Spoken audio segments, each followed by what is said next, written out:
Lionel Gougelot. Votre matinale info sur Europe 1.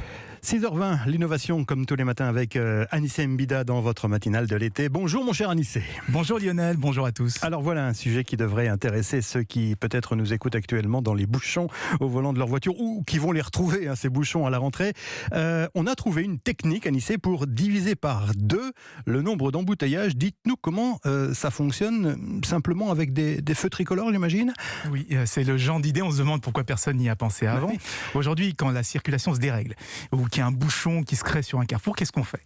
Eh ben, on fait plus confiance au feu, on dépêche un agent qui va gérer la circulation, faire attendre les uns, faire accélérer les autres.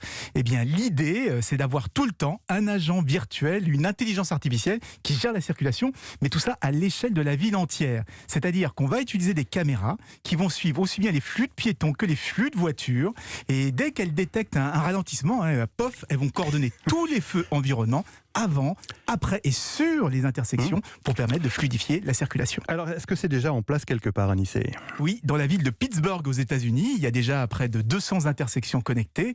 Et c'est la première fois qu'on coordonne autant de feux à une telle échelle. Et les résultats sont déjà excellents. 55% de bouchons en moins, plus de la moitié. Des temps de trajet réduits de 25%. Des voitures qui s'arrêtent moins souvent, donc qui font moins de pollution. Ah oui. On a beaucoup parlé de Smart City avec toutes ces expériences plus ou moins saugrenues. Eh bien là, on en tient une qui est vraiment utile. Voilà, c'est loin d'être saugrenu. C'est quelque chose qui pourrait arriver en France ?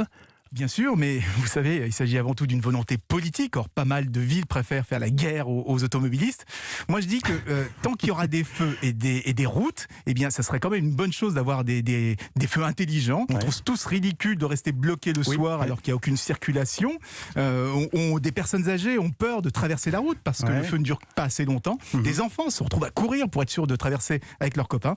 Eh bien, un pilotage un petit peu plus intelligent des feux, eh bien, ça permettra à tout le monde de traverser en toute sécurité. Le monde idéal d'Anissé Mbida au carrefour des grandes villes. Merci beaucoup Anissé, à demain. Europe Matin.